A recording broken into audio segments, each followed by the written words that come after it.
আগামী 22শে জানুয়ারি অযোধ্যায় রাম মন্দির উদ্বোধন, অর্থাৎ হাতে আর মাত্র 2 দিন। কাউন্টডাউন ইতিমধ্যেই শুরু হয়ে গিয়েছে। রামলালার প্রাণ প্রতিষ্ঠার আগে শাস্ত্রীয় আচার মেনে চলছে বিশেষ পুজো। এই মুহূর্তে সরাসরি চলে যাব অযোধ্যায়। সেখান থেকে রয়েছেন আমাদের প্রতিনিধি উজ্জ্বল মুখোপাধ্যায়। উজ্জ্বল, আমরা জানি গত 16 তারিখ থেকেই বিশেষ পুজো, পূজার্চনা এবং বিধি পালন শুরু হয়ে গিয়েছে। আজ সেখানে কি কি বিশেষ অনুষ্ঠান রয়েছে এবং এই উদ্বোধন উপলক্ষে কিভাবে এই মুহূর্তে সেজে উঠেছে অযোধ্যা?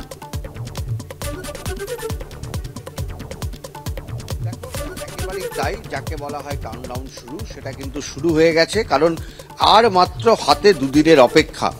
দীর্ঘ বছর ধরে আমরা জানি যে অযোধ্যাকে, এই রাম মন্দিরকে কেন্দ্র করে বিভিন্ন রাজনৈতিক ঘটনা ঘটেছে, বিভিন্ন সংঘর্ষের ঘটনা ঘটেছে। আদালত থেকে শুরু করে একাধিক মামলা মকদ্দমার পর শেষ পর্যন্ত 2024-এর 22শে জানুয়ারি রাম মন্দিরের উদ্বোধন হতে চলেছে। এটাই কিন্তু এই মুহূর্তে সবচাইতে বড় বিষয় এবং সবচাইতে বড় খবর। যুদ্ধকালীন তৎপরতায় সমস্ত কিছু প্রস্তুতি চলছে। তুমি দেখো, সমস্ত মন্দিরগুলো, এখানে যে মন্দিরগুলো আছে সেগুলোকে সংস্কার করা হচ্ছে এবং রাস্তাঘাট, পুরো রাস্তাকে জুড়ে বিভিন্ন জায়গায় তার সংস্কার করা। এই মুহূর্তে দেখলে সত্যি তাক লেগে যেতে হয়। অযোধ্যা একটা গ্রাম, সেই গ্রামে এই মুহূর্তে আসলে পরে মনে হবে যেন এমন একটা জায়গায় দাঁড়িয়ে রয়েছি যেটা ভারতবর্ষের মানচিত্র থেকে বোধহয় সম্পূর্ণ আলাদা। সমস্ত অযোধ্যাটা সেইভাবে সাজানো হয়েছে।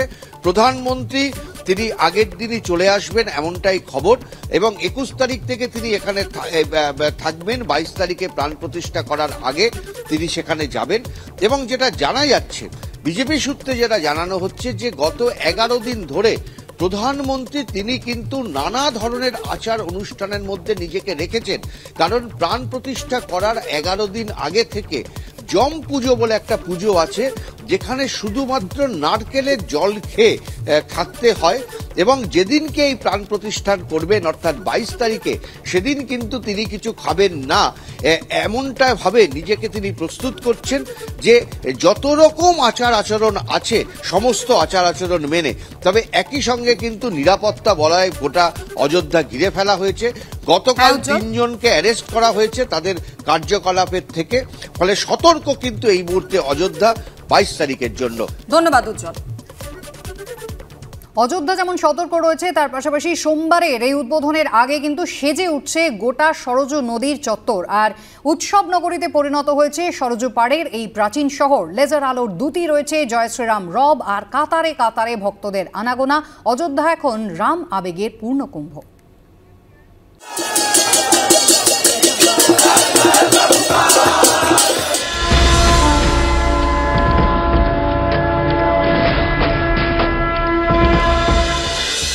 শেষ পর্বে এসে পৌঁছেছে প্রতীক্ষা। তারপরেই নতুন রাম মন্দিরের উদ্বোধন। সরজু তট এখন যেন ভক্তি আর আবেগের সঙ্গম।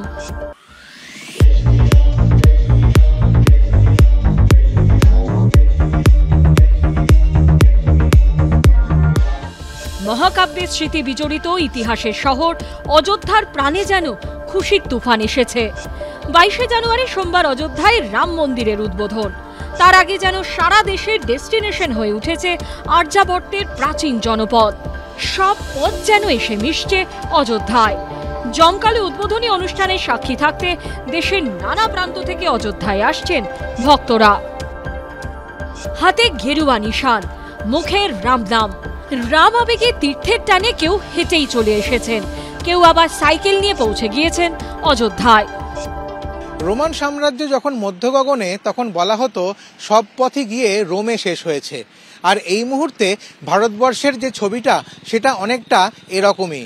এখন ভারতবর্ষের সব পথই এসে যেন অযোধ্যায় শেষ হচ্ছে। দেশের নানা প্রান্ত থেকে মানুষজন আসছেন পায়ে হেঁটে রামলালাকে দর্শন করতে। হঠাৎ সাইকেলে করে অযোধ্যা আসা কেন? সাইকেল করে আসার উদ্দেশ্য হচ্ছে একটাই, আমরা তো দেখুন, আমরা তো খুব বড় ফ্যামিলি থেকে বিলং করি না। তো পয়সা করি থাকলে ট্রেন, বাস বা অনেক কিছু করে আসতে পারতাম। তো যেটা পারি আমরা খাটাখাটনি করতে পারি। তো ভগবানকে আমরা এই কি বলবো, শ্রমটাই উৎসর্গ করেছি। সাইকেল নেওয়ার কারণ একটাই যে ঠিক আছে যে আমি তাড়াতাড়ি পৌঁছতে পারি এই জায়গাতে। শ্রীরামচন্দ্র আমাদের গুরু, তো আমরা উনাকেই স্মরণ করে ওনার শ্রদ্ধা ভালোবাসা নিয়েই এটাকে স্টার্ট করেছি।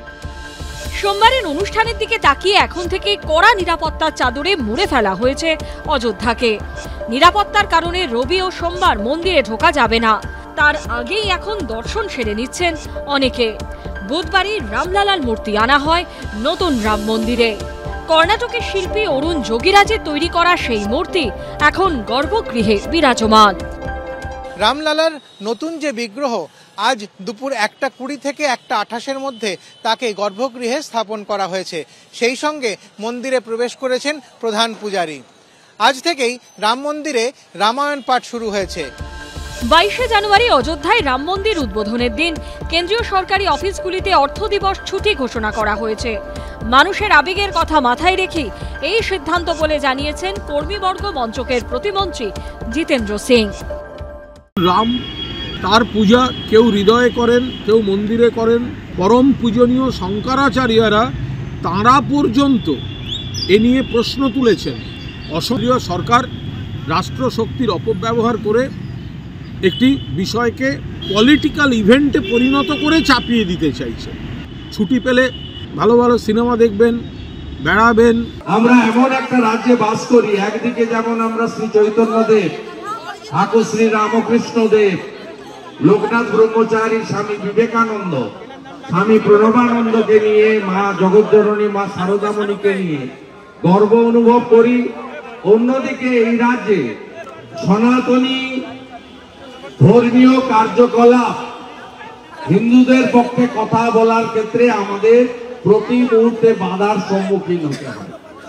তাই পশ্চিমবঙ্গের এখনো ঘুমন্ত হিন্দু সমাজকে বলবো, দয়া করে জাগুন। ভোটের আগে এই উস্কানি এবং গুজব চলছে।